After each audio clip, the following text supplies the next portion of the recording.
안녕하세요. 반갑습니다. 비트코인 뉴스 팡입니다. 2020년 6월 5일 비트코인 뉴스 전해드리도록 하겠습니다. 도움이 되시다면 좋아요, 구독, 댓글 달아주시면 감사하겠습니다. 투자에 관련된 정보들은 참고사항일 뿐이고 조언이 아니니 투자하실 때 여러분들 스스로 꼭 판단하시고 결정하시기 바라겠습니다. 금일 주요 뉴스들 브리핑 해드리도록 하겠습니다. 우선 코인시어스 CSO가 비트코인 수요가 공급을 앞질렀다. 그래서 강세 신호를 보여주고 있다라고 말을 했고요. 그리고 비트코인 지금 강세장 맞나 상승세를 지속한다, 이렇게 조정기를 진입한다라는 전문가들의 의견이 나눠지고 있습니다. 자, 그리고 트럼프 미 SEC 연임 후보로 이 크립토맘을 지명했다라는 소식입니다. 비트코인 ETF 승인 기대감도 있다라는 소식이고요. 그리고 세계 최대 암호화폐 채굴업체인 비트메인 공동 창업자 간 경영권 물밑 다툼이 치열하다라는 소식도 있습니다. 그리고 이더리움 창시자 암호화폐 커뮤니티 공룡에만 국한되지 말고 더 넓은 관점을 가져야 된다라고 이야기를 했습니다.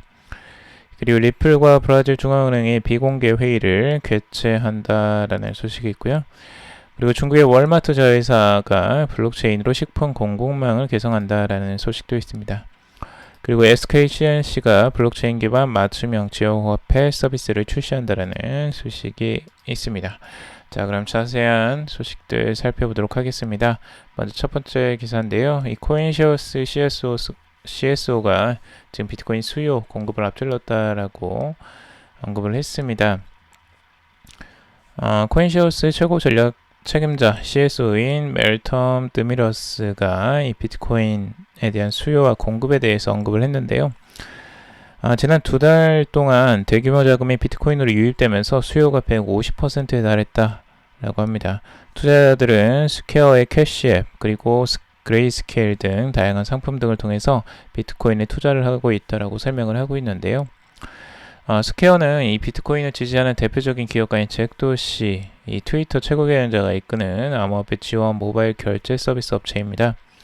이 캐시앱은 스퀘어의 결제 플랫폼으로서 지금 트위터의 운영자인 잭도시가 이제 적극적으로 밀고 있는 앱이기도 하죠. 상당한 양이 여기에서 이제 많이 비트코인이 거래가 되고 있다라는 부분을 확인할 수가 있고요. 그리고 다음은 이제 그레이스케일인데요. 그레이스케일은 최초로 이 비트코인 투자 펀드를 만든 글로벌 암호화폐 투자 펀드입니다. GBTC는 이 그레이스케일의 사모펀드라고 하는데요.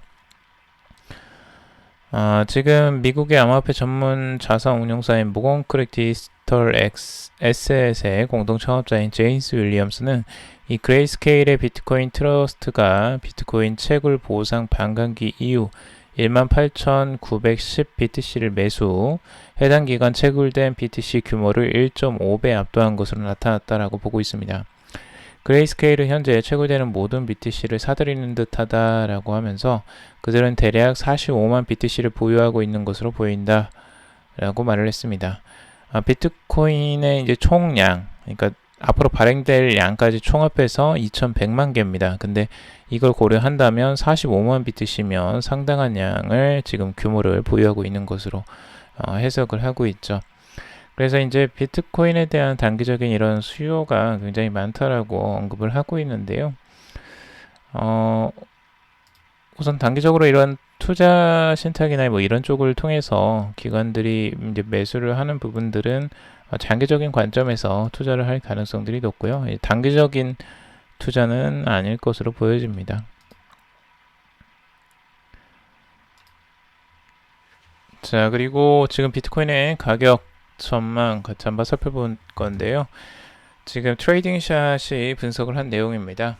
트레이딩샷 같은 경우는 지금 가격대가 1,400달러, 1,500달러 선에 이제 저항을 맞으면서 지금 9개월 동안에 지금 저항선으로 유지하고 있는 이 저항선을 지금 뚫지 못했다는 부분을 인용해서 지금 현재 시메트리컬 그 트라이앵글 패턴을 만들고 있다라고 전망을 하고 있습니다.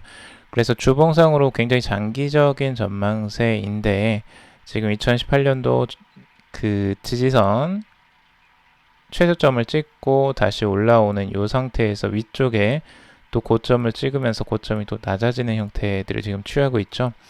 그래서 전체적으로는 이 장기적인 차트상으로 보면 차트가 지금 이 삼각 수렴 형태를 지금 취하고 있다라고 보고 있습니다. 그래서 고점은 계속 낮아지고 저점은 높아지는 이런 상황이 계속 지속이 되고 있고요.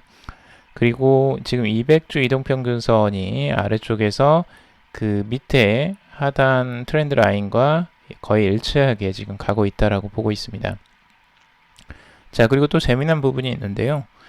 이 상승과 하락의 이 패턴인데 요 형태에서 지금 기간이 굉장히 비슷하게 흘러가고 있다라고 보고 있어요. 그래서 이 2018년도부터 이 바닥을 찍고 난 다음부터 상승하는 기간과 그리고 하락하는 기간이 거의 동일하게 지금 나타난다라고 해석을 하고 있습니다. 굉장히 이런 걸 잘 찾더라고요. 이 트레이딩 샷이라는 분석가가. 근데 지금 보니까 189일 정도가 지금 여기에서 상승을 했었죠. 그래서 주봉상으로 27개의 바가 이렇게 형성이 됐었는데 이 고점을 찍고 나서 다시 하락을 하는 시점도 189일이 소요가 되었다라고 지금 보고 있습니다. 바닥 지점까지.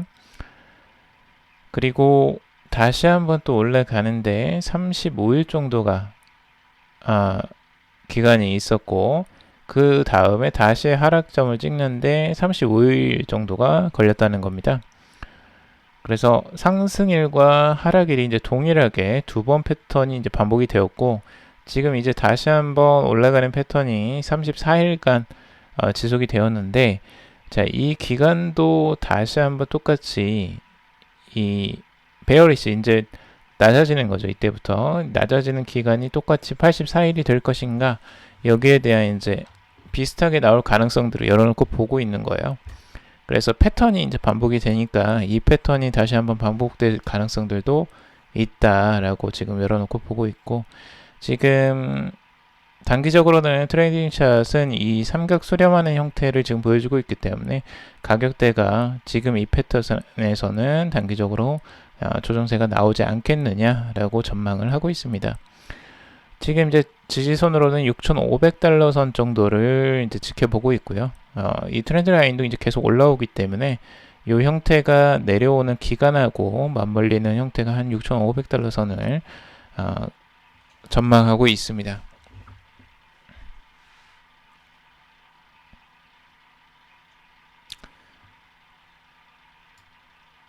자, 그리고 비트코인 강세장 맞나? 라는 기사인데요. 상승세를 지속할 것이다 아니면 조정기에 진입이다 서로 의견이 분분하게 전문가들의 의견이 나눠지고 있습니다. 자, 우선 심리적인 부분 이 얼터너티브에서 나오는 Fear and Greed 공포 탐욕 지수는 전날 48보다 6포인트 오른 54를 기록하면서 이제 중립 단계를 유지했다고 하고요. 해당 지수는 0에 가까울수록 시장의 극단적 공포를 나타내고 100에 가까울수록 극단적 낙관을 의미합니다. 자, 그리고 지금 암호화폐 전문 미디어 유투데이에 따르면 이 블룸버그 소속 애널리스트인 마이크 맥클로는 중앙은행의 전례 없는 양적 완화 정책으로 이 디지털 금으로서의 비트코인 전환이 빨라질 것이다 라고 보고 있습니다. 최악의 상황만 발생하지 않는다면 비트코인 상승세가 이어질 것이다 라고 말을 했다고 합니다. 그리고 블룸버그에서 최근 발간한 이 블룸버그 크립토 아웃룩 보고서를 통해서 코로나 사태를 계기로 비트코인의 자산으로서의 성장을 가속화한 점과 기관 투자자, 특히 그레이스케일 비트코인 투자 신탁의 공격적인 매입, 테더의 급상장을 가격 상승의 동력으로 꼽으면서 비트코인이 올해 전 고점인 2만 달러에 근접할 것으로 내다보고 있습니다. 보고서는 이어서 정말 무언가 잘못되지 않는 한 비트코인의 가치는 하락하기 힘들 것이다 라고 지금 보고 있습니다. 반면에 이 유명 암호화폐 애널리스트인 데이브 더 웨이브는 최신 비트코인 차트를 이 트위터에 공유하면서 2만 달러 고점부터 현재까지 비트코인의 거시 가격 움직임이 2013년 이 불마켓 이후에 통합하는 이 가격 다지기 과정과 매우 유사해 보인다라고 언급을 했습니다. 완전한 황소장 이전에 비트코인 가격이 6,000에서 7,000달러까지 추락할 수 있다라고도 분석을 했는데요. 가격이 계속 모아가는 거죠. 이렇게 모아져 가는 이런 형태들과 이제 비슷한 형태들을 지금 보여주고 있다라고 해석을 하고 있습니다. 그래서 이 형태가 여기에서도 지금 반복되고 있기 때문에 단기적으로 6,000대와 7,000달러까지 또 갈 수 있는 부분을 보고 있고요. 자, 그리고 크립토 애널리스트인 윌리우 같은 경우는 코로나19 팬데믹 사태 기간 비트코인은 전통 리스크 회피수도 아닌 금 주식보다 우수한 리스크 해지 능력을 증명했다라고 하면서 오늘날 거시적 경제 위기에 가장 뛰어난 저항력을 가진 자산은 비트코인이다라고도 언급을 했습니다. 자, 그리고 트럼프 미 대통령이 지금 미국 증권거래위원회 위원으로 이 헤스터 피어스 위원이 연임 후보로 지명이 되었다라고 합니다. 지금 백악관으로부터 지명이 되었다라고 하는데요. 이 미국 트럼프 대통령은 이 SEC 위원 5명 가운데 헤스터 피어스 위원을 연임 후보로 지명을 하며 임기는 오는 5일 종료될 예정인데요. 이 피어스 위원의 연임 여부는 미국 상원의회가 결정을 한다고 합니다. 재지명이 확정되면 위원은 2025년까지 활동을 이어갈 수 있다고 합니다. 피어스 의원은 이 SEC에서 임무가 마무리된 것 같지 않고 아직 해야 할 일이 많이 남아있다라고 하면서 위원직 유임 가능성도 있다라고 밝힌 바 있습니다.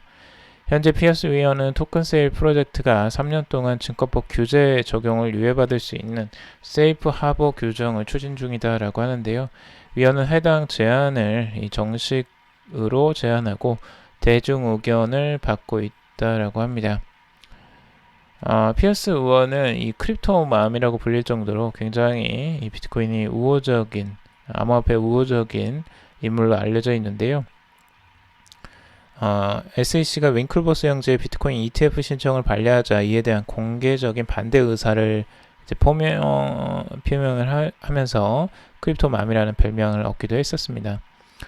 그리고 SEC의 역할은 정보가 충분한지 조작 없는 투명한 시장인지를 감독하는 것이라며 시장의 적합성을 판단하는 건 SEC 본연의 역할을 벗어난 것이다 라고 지적을 하기도 했습니다. 피어스 위원은 지난달 28일 블룸버그와의 인터뷰에서도 SEC가 암호화폐 관련 금융상품에만 추가적인 요건을 부과해 불공정하게 취급하고 있다라고 견해를 거듭 나타냈다라고 합니다.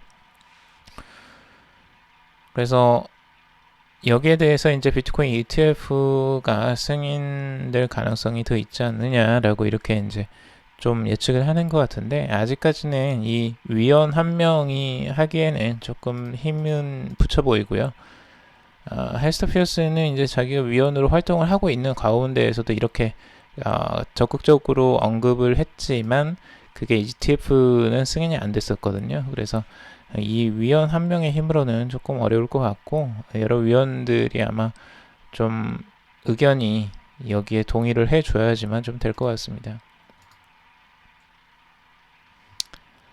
자, 그리고 세계 최대 암호화폐 채굴 업체 비트메인 공동 창업자 간 이 경영권 물밑 다툼이 치열하다라는 소식입니다. 세계 최대 암호화폐 채굴 업체 이 비트메인인데요. 이 공동 창업자 잔 쿼턴이 비트메인 장악을 위한 지분 확보에 나선 것으로 추정이 된다고 하고 있습니다. 이에 또 다른 비트메인 공동 창업자인 우지안 측은 이러한 시도는 모두 월권 행위라며 법정 대응도 불사하겠다는 내용의 공동 성명으로 맞대응에 나섰다고 합니다.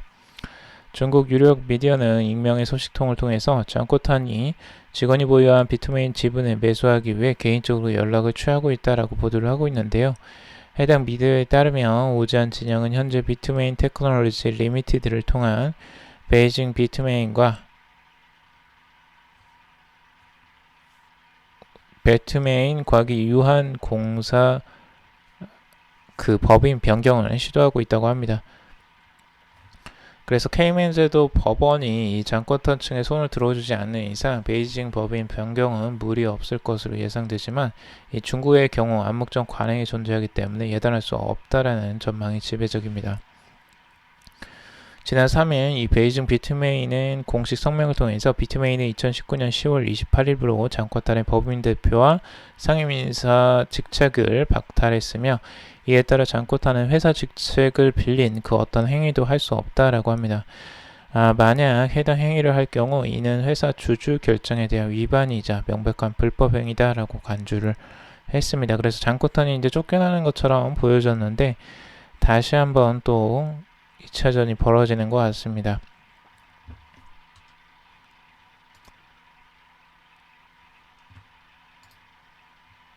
자, 그리고 이더리움 창시자 암호화폐 커뮤니티 금융에만 국한되지 말고 더 넓은 관점을 가져야 된다라고 언급을 했습니다. 코로나19 팬데믹으로 비롯된 글로벌 위기와 관련해서 암호화폐 커뮤니티는 이럴 때일수록 금융에 국한되지 말고 더 넓은 시각을 가져야 된다라고 비탈 부테린이 주장을 했는데요. 현재 금융위기는 2008년 금융위기와 글로벌 금융위기와 매우 다르다라고 언급을 했습니다. 이에 따라 암호화폐 커뮤니티는 사고방식을 조정할 필요가 있다라고 말을 했습니다. 현재 벌어지는 상황이 비탈릭 부테린은 바이러스 위기, 그리고 인식의 위기, 무엇이 진실이고 거짓인지, 그리고 공권력 과잉에 따른 위기로 진단을 했습니다. 그는 이러한 상황에서 블록체인 커뮤니티가 단순히 통화 시스템의 변혁이란 관점에서 머물러서는 안 된다라고 지적을 했고요. 이 많은 사람들의 지적처럼 통화 발행량이 비정상적이지만 그것은 현재 일어나는 일의 비교적 작은 부분에 불과하다며 금융은 지난 10년보다 향후 10년간 상대적으로 덜 중요한 위치를 차지할 것이라고 이야기를 했습니다. 그리고 스테이블코인의 성공은 사람들이 지금 당장 달러에서 벗어나길 원치 않는다는 사실을 보여준다면서 사람들이 원하는 건 그들의 돈으로 더욱 다양한 선택을 할 수 있는 디지털 자산 환경으로의 이동이다라고 지적을 했다고 합니다. 그래서 비탈릭 부테린이 이제 지금 바라보는 이 암호화폐 커뮤니티의 이제 변화, 양상, 앞으로 나아갈 방향성들을 보고 있는데요. 블록체인은 이제 금융을 넘어선다라고 생각을 하면서 이 탈중앙화 출판, 커뮤니티 검열에 대한 저항, 그리고 분산화된 사회 커뮤니티, 거버넌스, 그리고 다오 등은 모두 중요한 일이다 라고도 언급을 했습니다. 그래서 더 큰 것들을 좀 봐야 된다라고 비탈릭 부테린은 이야기를 하고 있고요. 자, 그리고 리플과 이 브라질 중앙은행의 비공개 회의를 개최했다라는 소식입니다. 리플은 지난 5월 30일 날 브라질 중앙은행과 비공개 회의를 열면서 기가 문제에 대한 논의를 했다고 하는데요.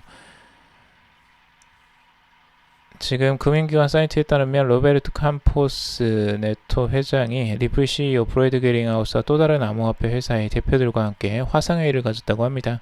해당 사이트에 따르면 기간 문제를 회의의 목적으로 언급했는데 언론에 공개된 이후 대환행에 대한 세부적인 사항은 알려진 게 없다고 하는데요.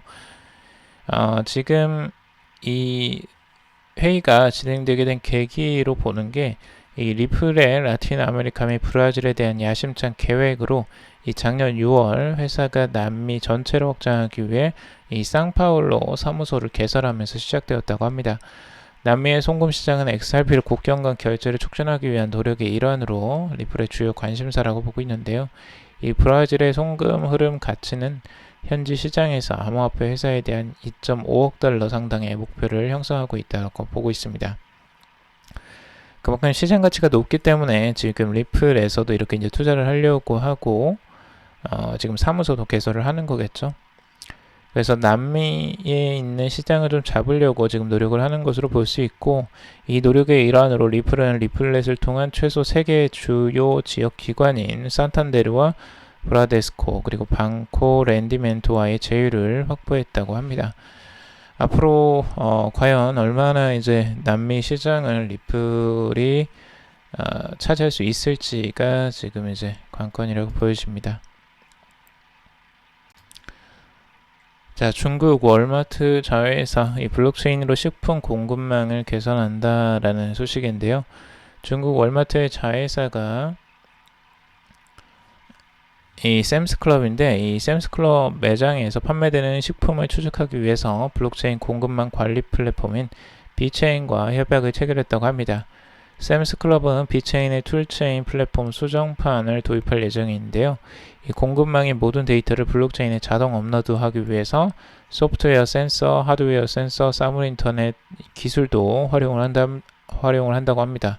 이를 통해서 소비자는 이 제품 포장지에 부착된 QR 코드를 스캔해서 매장에서 판매되는 상품의 세부 정보를 확인할 수 있고, 이 샘스클럽은 블록체인 플랫폼을 통해서 식품 안정성과 투명성을 보장하게 될 것으로 기대를 하고 있습니다.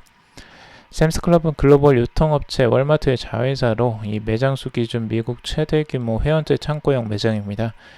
샘스클럽은 미국, 브라질, 멕시코 등 전 세계 860여 개의 매장을 두고 있다고 합니다.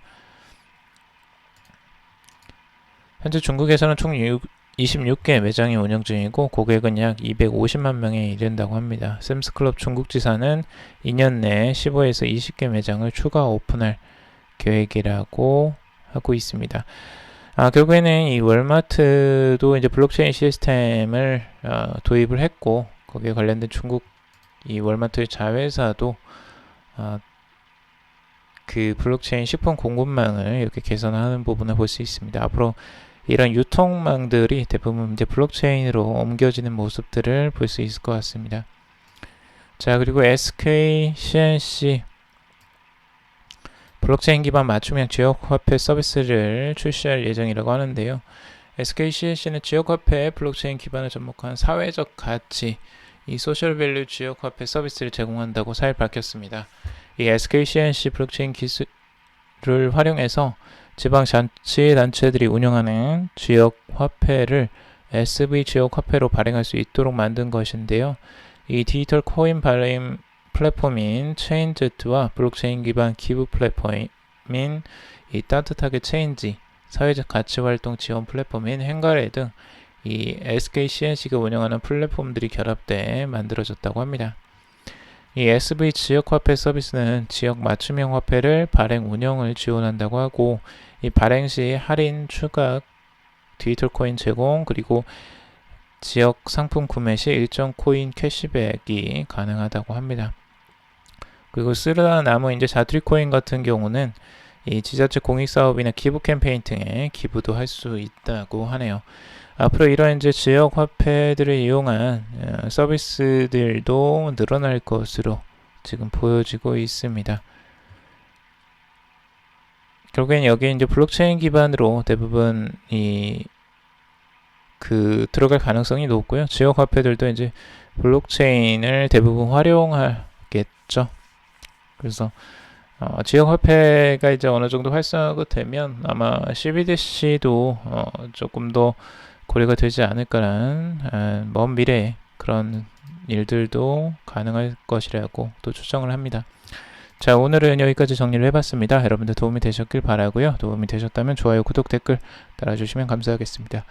투자에 관련된 정보들은 참고사항일 뿐이고 조언이 아니니 투자하실 땐 여러분들 스스로 꼭 판단하시고 결정하시기 바라겠습니다. 그럼에도 방송 들어주셔서 정말 감사합니다.